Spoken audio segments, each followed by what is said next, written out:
आज हम लूका रचित सुसमाचार अध्याय 15 और मती रचित सुसमाचार में अध्याय 19 का अध्ययन करेंगे। लूका रचित सुसमाचार अध्याय 15। सब चुंगी लेने वाले और पापी उसके पास आया करते थे ताकि उसकी सुने, पर फरीसी और शास्त्री कुड़कुड़ाकर कहने लगे, यह तो पापियों से मिलता है और उनके साथ खाता भी है। तब उसने उनसे यह दृष्टांत कहा, तुम में से कौन है जिसकी 100 भेड़ें हो और उनमें से एक खो जाए तो 99 को जंगल में छोड़कर उस खोई हुई को जब तक मिल न जाए खोजता न रहे, और जब मिल जाती है तब वह बड़े आनंद से उसे कंधे पर उठा लेता है और घर में आकर मित्रों और पड़ोसियों को इकट्ठा करके कहता है, मेरे साथ आनंद करो क्योंकि मेरी खोई हुई भेड़ मिल गई है। मैं तुमसे कहता हूँ कि इसी रीति से एक मन फिराने वाले पापी के विषय में भी स्वर्ग में इतना ही आनंद होगा जितना कि 99 ऐसे धर्मियों के विषय नहीं होता जिन्हें मन फिराने की आवश्यकता नहीं। या कौन ऐसी स्त्री होगी जिसके पास 10 सिक्के हो और उनमें से एक खो जाए तो वह दिया जलाकर और घर झाड़ बुहार कर जब तक मिल न जाए जी लगाकर खोजती न रहे, और जब मिल जाता है तो वह अपनी सखियों और पड़ोसिनों को इकट्ठा करके कहती है, मेरे साथ आनंद करो क्योंकि मेरा खोया हुआ सिक्का मिल गया है। मैं तुमसे कहता हूँ कि इसी रीति से एक मन फिराने वाले पापी के विषय में परमेश्वर के स्वर्गदूतों के सामने आनंद होता है। इन वचनों में हम खोई हुई भेड़ का दृष्टांत और खोए हुए सिक्के का दृष्टांत देखते हैं। फरीसी और शास्त्री इस बात से कूड़ गए कि यीशु पापियों के साथ मिलता जुलता है। वे इन सामाजिक और नैतिक कोड़ियों के प्रति कोई अनुग्रह नहीं दर्शाते थे और यीशु द्वारा अनुग्रह दर्शाने पर उसे कूड़ जाते थे, और इसलिए उन्होंने उस पर एक दोष लगाया कि यह तो पापियों से मिलता है और उनके साथ खाता भी है। अवश्य ही ये बात सही थी।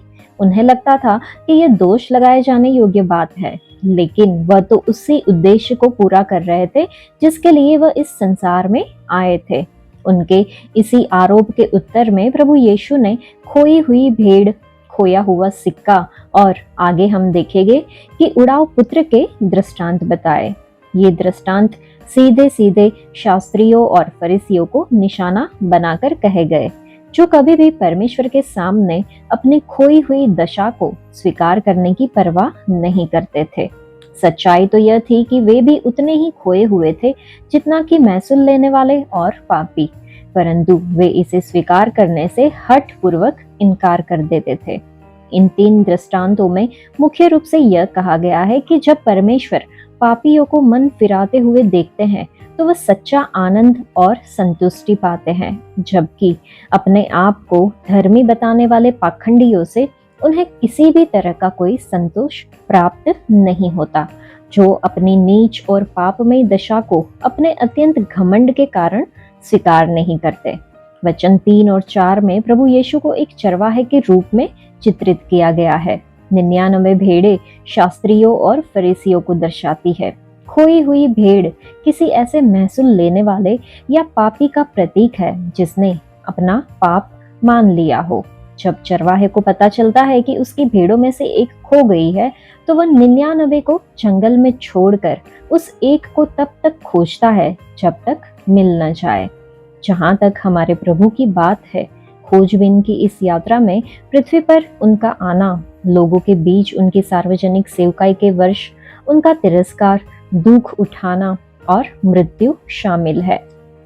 भेड़ मिल जाने के बाद वह उसे कंधे पर उठा लेता है और अपने घर ले जाता है। इसका मतलब यह है कि बचाई गई भेड़ को वह विशेष अधिकार और आत्मीयता मिलती है जो उसे तब नहीं मिली थी जब वह दूसरी भेड़ों के साथ गिनी जाती थी।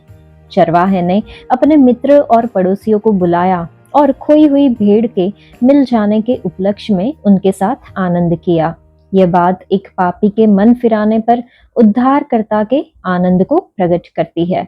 इस दृष्टांत में पाई जाने वाली शिक्षा स्पष्ट है। एक मन फिराने वाले पापी के विषय में भी स्वर्ग में आनंद होता है, परंतु उन 99 को लेकर कभी कोई आनंद नहीं मनाया जाता, जिन्हें अपनी खोई हुई दशा का कभी बोध ही नहीं रहता। खोए हुए सिक्के के दृष्टांत में स्त्री को पवित्र आत्मा का चित्रण समझा जा सकता है, जो परमेश्वर के वचन का दिया लेकर खोए हुओं को ढूंढती है। 9 सिक्के मन न फिराए हुए लोगों को दर्शाते हैं, जबकि एक खोया हुआ सिक्का एक ऐसे व्यक्ति को दर्शाता है जो यह अंगीकार करने के लिए तैयार है कि वह परमेश्वर से दूर हो गया है। पिछले दृष्टांत में भेड़ खुद ही रास्ते से भटक गई थी। सिक्का निर्जीव वस्तु है और इसलिए इसे एक पापी की निर्जीव दशा का चित्र माना जा सकता है। वह पापों में मरा हुआ है। स्त्री तब तक जी लगाकर उस सिक्के को खोजती रहती है जब तक वह मिल न जाए। उसके बाद वह अपनी सखियों और पड़ोसियों को इकट्ठा करती है कि वे उसके साथ मिलकर सिक्के के मिल जाने का आनंद मनावे। खोए हुए सिक्के से जिसे उसने पा लिया, उसे जो सच्ची खुशी मिलती है वह उन 9 सिक्कों से नहीं मिलती जो नहीं खोए थे। ऐसा ही परमेश्वर के साथ होता है। जो पापी अपने आप को दीन बना लेता है और अपनी खोई हुई दशा का अंगीकार कर लेता है, वह परमेश्वर के हृदय में आनंद लेकर आता है। परमेश्वर को इस प्रकार का आनंद ऐसे लोगों से नहीं मिलता जो मन फिराने की आवश्यकता को महसूस ही नहीं करते। वचन 11 से आगे जब पढ़ते हैं तो लिखा है, फिर उसने कहा, किसी मनुष्य के 2 पुत्र थे। उनमें से छोटे ने पिता से कहा, हे पिता, संपत्ति में से जो भाग मेरा हो वह मुझे दे दीजिए। उसने उनको अपनी संपत्ति बांट दी। बहुत दिन न बीते थे कि छोटा पुत्र सब कुछ इकट्ठा करके दूर देश को चला गया और वहां कुकर्म में अपनी संपत्ति उड़ा दी। जब वह सब कुछ खर्च कर चुका तो उस देश में बड़ा अकाल पड़ा और वह कंगाल हो गया। इसलिए वह उस देश के निवासियों में से एक के यहाँ जा पड़ा। उसने उसे अपने खेतों में सूअर चराने के लिए भेजा और वह चाहता था कि उन फलियों से जिन्हें सूअर खाते थे अपना पेट भरे, और उसे कोई कुछ नहीं देता था। जब वह अपने आपे में आया तब कहने लगा, मेरे पिता के कितने ही मजदूरों को भोजन से अधिक रोटी मिलती है और मैं यहाँ भूखा मर रहा हूँ। मैं अब उठकर अपने पिता के पास जाऊंगा और उससे कहूंगा कि पिताजी, मैंने स्वर्ग के विरोध में और तेरी दृष्टि में पाप किया है। अब इस योग्य नहीं रहा कि तेरा पुत्र कहलाऊं। मुझे अपने एक मजदूर के समान रख ले। तब वह उठकर अपने पिता के पास चला।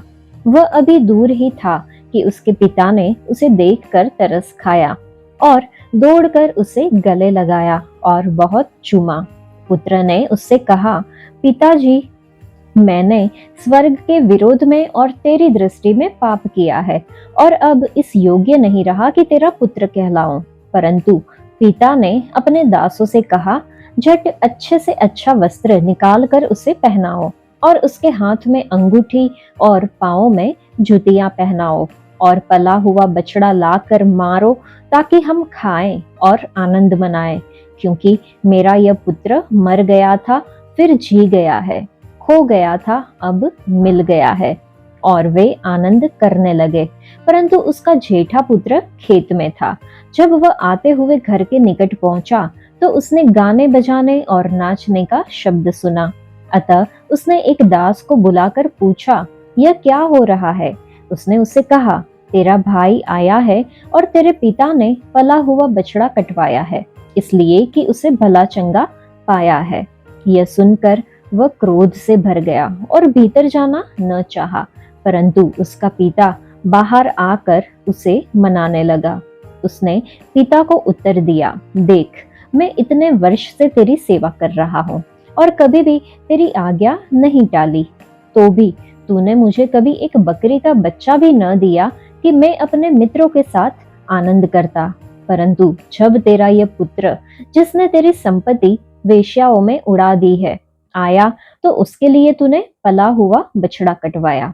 उसने उससे कहा, पुत्र, तू सर्वदा मेरे साथ है और जो कुछ मेरा है वह सब तेरा ही है, परंतु अब आनंद करना और मगन होना चाहिए, क्योंकि यह तेरा भाई मर गया था फिर जी गया है, खो गया था, अब मिल गया है।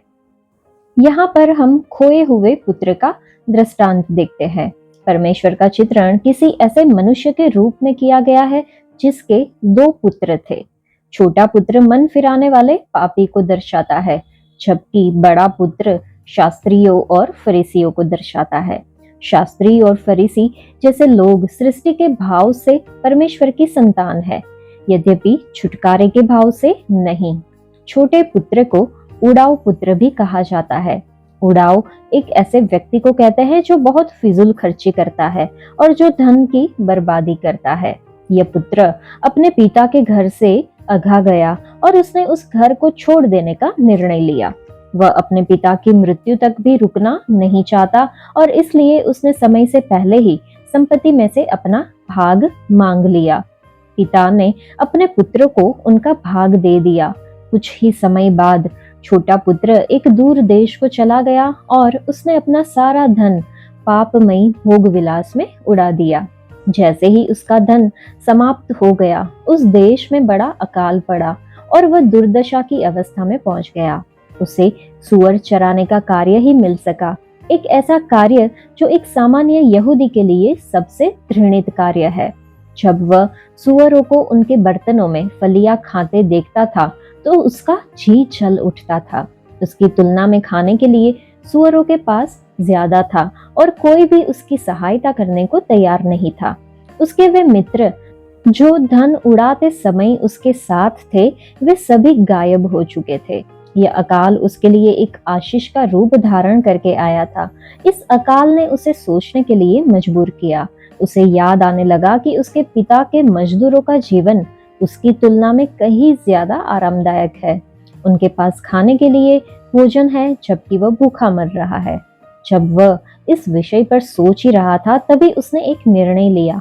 उसने निश्चय किया कि वह मन फिराकर अपने पिता के पास जाएगा, अपने पापों को मान लेगा और उसे क्षमा मांगेगा।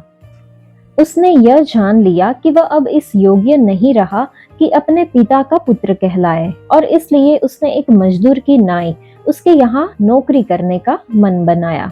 इससे पहले कि वह अपने घर पहुंचता, दूर से ही उसके पिता ने उसे देखकर तरस खाया। उसने दौड़कर उसे गले लगाया और उसे चूमा। पुत्र अंगीकार कर ही रहा था और अपने पिता से नौकरी मांगने पर ही था, परंतु पिता ने उसे बीच में ही रोककर अपने दासों को आदेश दिया कि वे उसे अच्छे से अच्छा वस्त्र पहनाए, उसके हाथ में अंगूठी और पांव में जूतियां पहनाए। उसने अपने उस पुत्र की वापसी पर एक बड़े भोज का आयोजन करने का भी आदेश दिया, जो खो गया था और अब मिल गया है। पिता का यह मानना था कि पुत्र मर गया था, परंतु अब फिर से जी गया है। किसी ने कहा है, यह जवान एक अच्छे समय की खोज कर रहा था, लेकिन वह इसे दूर देश में नहीं पा सका। उसने इसे तभी पाया जब उसके मन में पिता के घर में लौट जाने की अच्छी समझ हुई। यहाँ इस बात की ओर ध्यान दिलाया जा रहा है कि वे आनंद करने लगे, परंतु इस बात का उल्लेख कहीं नहीं किया गया कि उनका आनंद मनाना कभी समाप्त हुआ हो। ऐसा ही एक पापी के उद्धार पाने पर होता है। हमें भी यह चीज समझनी चाहिए कि हम जितना पिता परमेश्वर के करीब रहेंगे, उतनी ही आशीष हमें मिलेगी, उतना ही हम आनंद में रह पाएंगे, उतना ही हम शांति से जी पाएंगे। अगर हम अपना दिमाग लगाकर कहीं दूर जाने की सोचे कि हम परमेश्वर से दूर होके कहीं और रह के हम अच्छी चीजें पा सकते हैं, तो ये बिल्कुल भी गलत है, क्योंकि हमारा स्वर्गीय पिता हमारी हर जरूरत को जानते हैं। हमने देखा कि बड़ा पुत्र खेत से लौटा और उसने इस आनंद मनाए जाने के बारे में सुना, तो उसने एक दास से पूछा कि ये सब क्या हो रहा है। उसने उसे बताया कि उसका छोटा भाई घर वापस लौट आया है और इसलिए उसका पिता आनंद विभोर है। बड़ा पुत्र जलन और क्रोध से भर गया। उसने अपने पिता के आनंद में शामिल होने से इनकार कर दिया। जब उसके पिता ने उसे उत्सव में शामिल होने के लिए आग्रह किया, तो उसने मना कर दिया और पीन पिनाने लगा कि उसके पिता ने कभी भी उसकी विश्वास योग्य सेवा और आज्ञाकारिता के लिए उसे इनाम नहीं दिया है। उसने उसे कभी एक बकरी का बच्चा भी न दिया। पाले हुए बछड़े की बात तो दूर की बात है।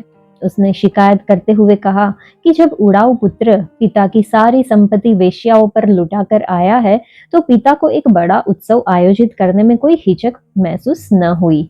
ध्यान दे कि उसने क्या कहा कि तेरा यह पुत्र, ना कि मेरा भाई। पिता के उत्तर में यह आशय पाया जाता है कि खोए हुए व्यक्ति के वापस लौटने पर आनंद होता है, जबकि हठी और मेल मिलाप करने से इनकार कर देने वाला पुत्र आनंद करने का कोई अवसर नहीं देता। बड़ा पुत्र शास्त्रियों और फरीसियों का सटीक चित्रण है। वे परमेश्वर द्वारा घोर पापियों पर तरस खाने पर कुढ़ते थे। उनका मानना था कि उन्होंने विश्वास योग्यता से परमेश्वर की सेवा की है और कभी भी उसकी आज्ञाओं का उल्लंघन नहीं किया है, और उसके बाद भी उन्हें इन सारी बातों के लिए उचित प्रतिफल नहीं दिया गया। लेकिन सच्चाई यह है कि वे पाखंडी, धर्मवादी और दोषी पापी थे। उनका घमंड परमेश्वर और उनके बीच की दूरी को देखने नहीं दे रहा था, और वे इस सच्चाई के प्रति भी अंधे हो गए थे कि उसने उन पर आशीष बरसाई है। सिर्फ अगर वे मन फिराकर अपने पापों को मान लेते, तो पिता का हृदय गदगद हो जाता और वे भी एक बड़े उत्सव का कारण बनते। मत्ती रचित सुसमाचार अध्याय 19।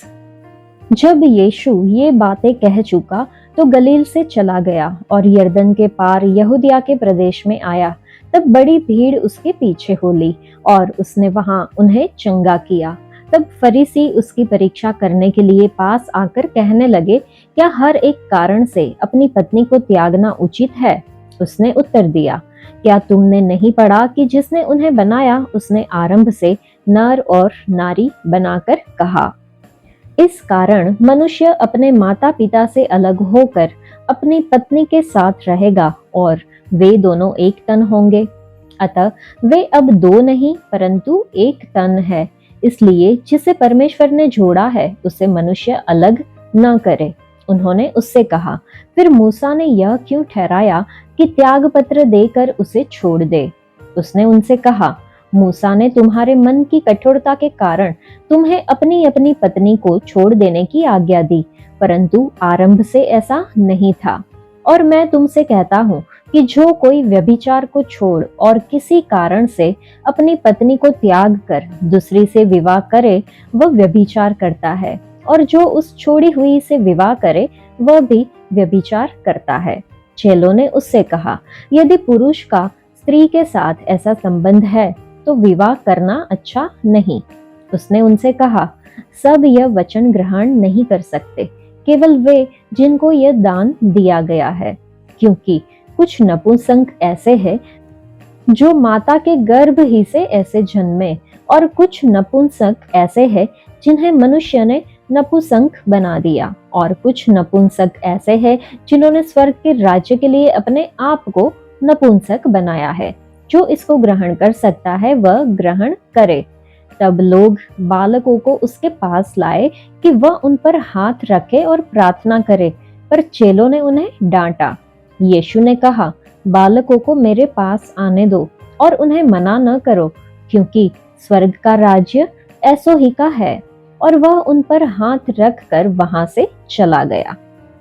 इस अध्याय में विवाह, तलाक और अविवाहित जीवन के संबंध में शिक्षा के बारे में हमने वचन 1 से 12 में देखा। गलील में अपनी सेवकाई पूरी करने के बाद प्रभु दक्षिण को यरूशलेम की ओर चल पड़े। चंगाई पाने के लिए यीशु के पीछे चल रही बड़ी भीड़ को देखकर शायद फरीसी चौकन्ने हो गए और उसे पूछताछ करने लगे। आवारा कुत्तों के झुंड के समान उन्होंने उसे घेर लिया और उसे उसके ही वचनों में फंसाने का प्रयास करने लगे। उन्होंने उससे प्रश्न किया कि क्या किसी परिस्थिति में या हर परिस्थिति में अपनी पत्नी को त्यागना वैधानिक है? चाहे यीशु जैसा भी उत्तर देते, यहूदियों के एक झुंड का क्रोधित होना तय था। यहूदियों का एक झुंड तलाक के प्रति अत्यंत उदारवादी दृष्टिकोण रखता था और दूसरा झुंड इस पर बहुत ही सख्त था। हमारे प्रभु ने यह समझाया कि परमेश्वर ने मूल रूप से यह चाहा है कि एक मनुष्य की सिर्फ एक जीवित पत्नी हो। परमेश्वर जिसने नर और नारी की सृष्टि की, यह ठहराया कि वैवाहिक जोड़े का एक दूसरे के साथ संबंध उनके माता पिता के साथ संबंधों से ज्यादा महत्वपूर्ण हो। उसने यह भी कहा कि विवाह व्यक्तियों का मेल है। परमेश्वर ने यह आदर्श तय किया है कि परमेश्वर द्वारा ठहराए गए इस मेल को मनुष्य के कार्य या मनुष्य की आज्ञा से न तोड़ा जाए। फरीसियों ने सोचा कि उन्होंने यीशु के मुंह से पुराना नियम का विपरीत बातें स्पष्ट रूप से कहलवा कर उसे फंसा दिया है कि क्या मूसा ने त्याग पत्र का प्रावधान नहीं रखा था। एक मनुष्य सीधे सीधे अपनी पत्नी को एक लिखित त्याग पत्र दे सकता है और उसे अपने घर से बाहर कर सकता है, जैसा कि व्यवस्था विवरण अध्याय 24 में हम देख सकते हैं। यीशु इस बात से सहमत थे कि मूसा ने तलाक की आज्ञा दी थी, मनुष्य के लिए परमेश्वर की ओर से एक उत्तम प्रबंध के रूप में नहीं, लेकिन इस्राएल की पतित अवस्था के कारण। मूसा ने तुम्हारे मन की कठोरता के कारण तुम्हें अपनी अपनी पत्नी को छोड़ देने की आज्ञा दी, लेकिन आरंभ से ऐसा नहीं था। परमेश्वर ने यह आदर्श तय किया था कि कोई भी तलाक न हो, लेकिन परमेश्वर अनेक बार कुछ बातों को सहन कर उनकी अनुमति दे देते हैं, परंतु यह उनकी इच्छा से दी गई आज्ञाएं नहीं होती। उसके बाद प्रभु ने पूरे अधिकार के साथ ये कहा कि तलाक पर बीते समय दी गई छूट अब से पूरी तरह से रोक दी जाती है। आगे से तलाक के लिए सिर्फ एक ही वैधानिक आधार होगा, व्यभिचार। अगर कोई व्यक्ति इसे छोड़ किसी अन्य कारण से तलाक देगा और फिर से दूसरा विवाह करेगा तो वह व्यभिचार का दोषी ठहरेगा। जब चेलों ने तलाक के विषय पर प्रभु की शिक्षा को सुना तो उन्होंने अपने आप को अतिवादी जानते हुए एक बेतुकी धारणा कायम कर ली कि अगर तलाक का सिर्फ एक ही आधार है तो विवाहित अवस्था में पाप करने से बचने के लिए ब्याह करना अच्छा नहीं, लेकिन विवाह न करने के द्वारा वे अकेले रहकर पाप करने से बच नहीं सकते। इसलिए उद्धारकर्ता ने उन्हें यह याद दिलाया कि अविवाहित बने रहने की क्षमता एक स्वाभाविक नियम नहीं है। सिर्फ वे ही जिन पर परमेश्वर का विशेष अनुग्रह होता है वे अविवाहित रह पाते हैं।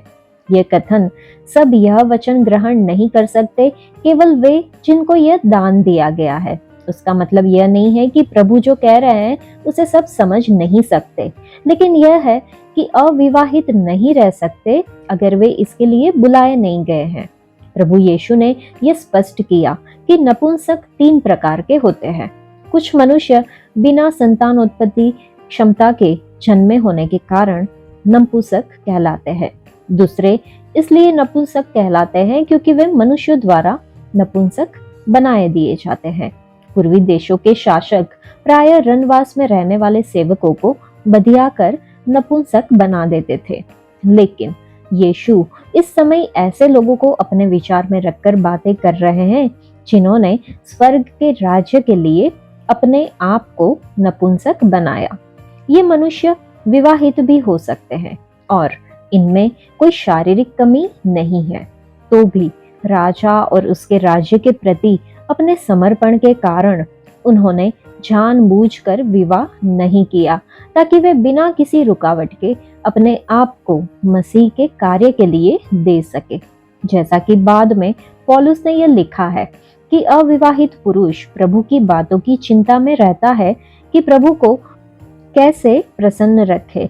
उनका विवाहित होना शारीरिक कारण से नहीं है, लेकिन वे स्वेच्छा से इसे अलग रहते हैं।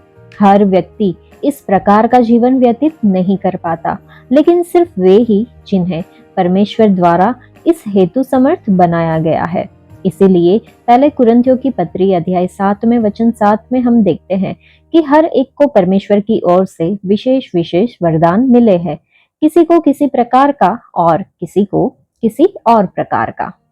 वचन 13 से 15 तक हम पढ़ते हैं तो ये रोचक है कि तलाक पर शिक्षा देने के कुछ ही देर बाद बच्चों के बारे में बातचीत की गई। घरों के टूटने पर बच्चों पर ही सबसे ज्यादा बुरा प्रभाव पड़ता है। माता पिता अपने बालकों को लेकर यीशु के पास लाए कि यह शिक्षक चरवाहा उन्हें आशीष दे। चेलों ने इसे एक अनावश्यक विघ्न समझा और माता पिता को डांटा, परंतु यीशु ने हस्तक्षेप करते हुए जो वचन कहे उन वचनों ने उसे हर युग के बच्चों का प्रिय बना दिया। बालकों को मेरे पास आने दो और उन्हें मना न करो, क्योंकि स्वर्ग का राज्य ऐसो ही का है। इन वचनों से अनेक महत्वपूर्ण शिक्षाएं सामने आती है। पहला, बच्चों का मन बहुत जल्दी किसी बात को स्वीकार कर लेता है, इसलिए प्रभु के सेवक बच्चों तक पहुंचकर उन तक प्रभु का वचन पहुंचाने के महत्व को समझे। दूसरा, जो बच्चे प्रभु यीशु मसीह पर अपने विश्वास का अंगीकार करना चाहते हैं, उन्हें उत्साहित किया जाना चाहिए, रोके नहीं रखना चाहिए। कोई भी यह नहीं जानता कि नरक में सबसे कम आयु का व्यक्ति कौन होगा।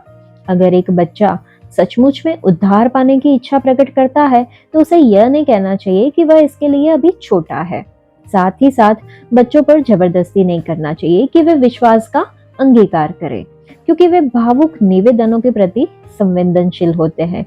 उन्हें सुसमाचार प्रचार के बहुत ज्यादा दबाव डालने वाले तरीकों से बचा कर रखना चाहिए। बच्चों को उद्धार पाने के लिए वयस्क बनना जरूरी नहीं है, परंतु वयस्कों को बच्चों के समान बनना है। तीसरा, हमें प्रभु के इन वचनों ने इस प्रश्न का उत्तर दे दिया, उन बच्चों का क्या होता है जो समझदारी की उम्र तक पहुंचने से पहले ही मर जाते हैं। यीशु ने कहा, स्वर्ग का राज्य ऐसो ही का है। यह बात माता पिता के आश्वासन के लिए पर्याप्त है, जिन्होंने अपने छोटे बच्चों को खोने के दुख का अनुभव किया है। वचन 16 से आगे जब हम पढ़ते हैं तो लिखा है, एक मनुष्य यीशु के पास आया और उससे कहा, हे गुरु, मैं कौन सा भला काम करूं कि अनंत जीवन पाऊं? उसने उससे कहा, तू मुझसे भलाई के विषय में क्यों पूछता है? भला तो एक ही है, पर यदि तू जीवन में प्रवेश करना चाहता है तो आज्ञाओं को माना कर। उसने उससे कहा, कौन सी आज्ञाएं? यीशु ने कहा, यह कि हत्या न करना, व्यभिचार न करना, चोरी न करना, झूठी गवाही न देना, अपने पिता और अपनी माता का आदर करना और अपने पड़ोसी से अपने समान प्रेम रखना। उस जवान ने उससे कहा, इन सब को तो मैंने माना है, अब मुझ में किस बात की घटी है? यीशु ने उससे कहा, यदि तू सिद्ध होना चाहता है तो जा, अपना माल बेचकर कंगालों को दे और तुझे स्वर्ग में धन मिलेगा, और आकर मेरे पीछे हो ले। परंतु वह जवान यह बात सुन उदास होकर चला गया, क्योंकि वह बहुत धनी था। तब यीशु ने अपने चेलों से कहा, मैं तुमसे सच कहता हूँ कि धनवान का स्वर्ग के राज्य में प्रवेश करना कठिन है। तुमसे फिर कहता हूँ कि परमेश्वर के राज्य में धनवान के प्रवेश करने से ऊंट का सुई के नाके में से निकल जाना सहज है। यह सुनकर चेलों ने बहुत चकित होकर कहा, फिर किसका उद्धार हो सकता है?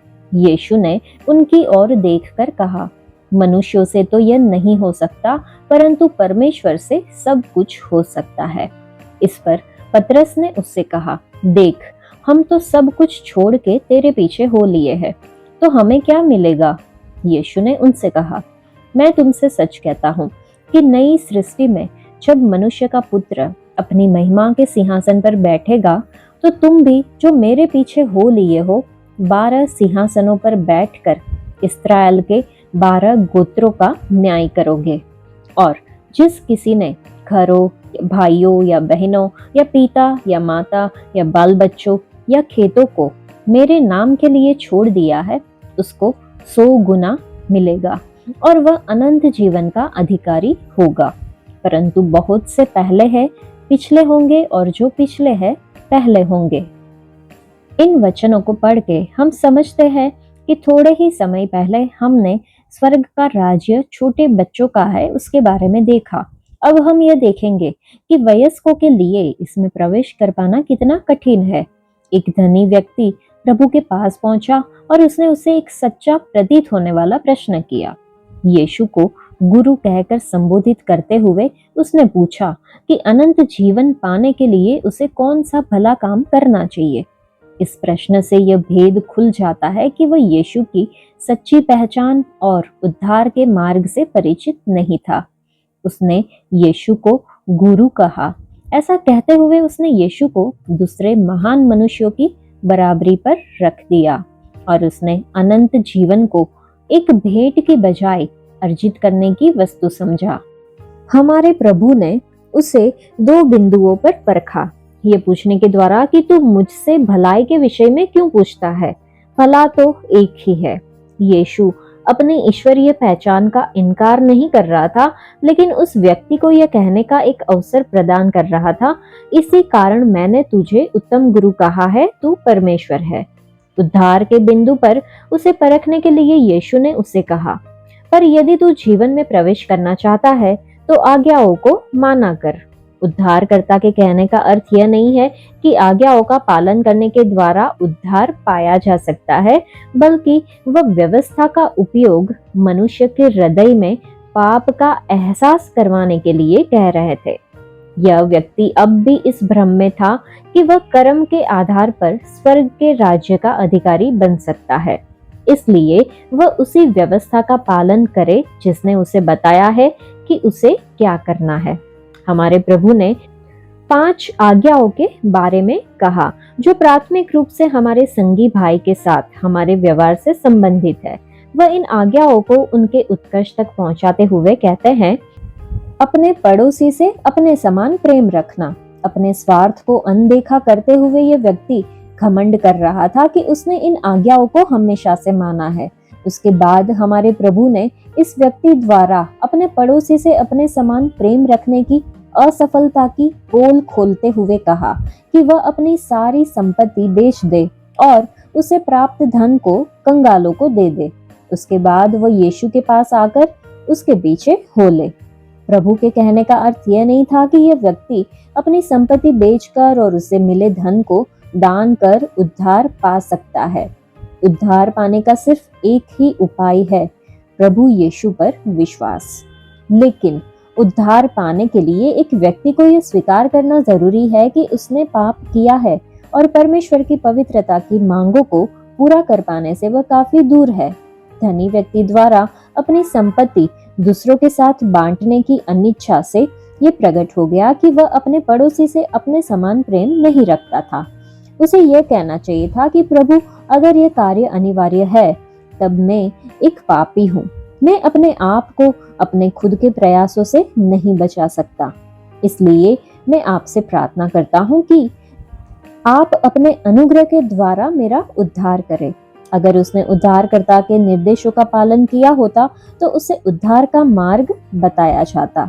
इसकी बजाय वह उदास होकर चला गया।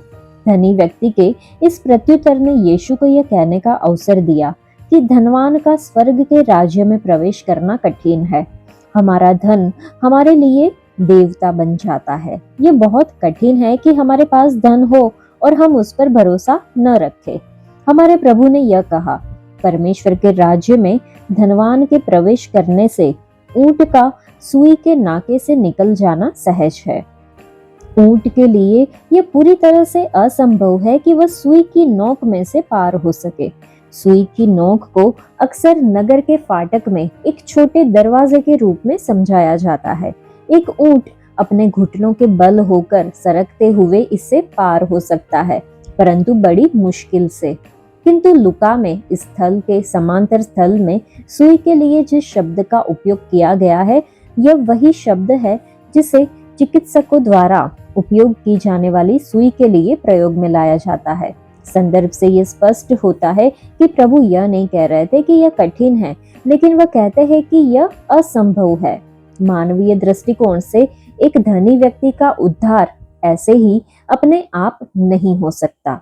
जब चेलों ने इन बातों को सुना तो वे चकित हुए।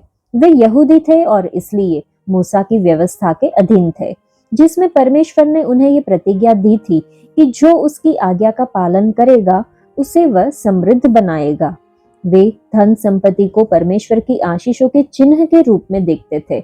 अगर वह जो परमेश्वर की आशीषों के भागी है उद्धार नहीं पा सकते तो फिर कौन पा सकता है?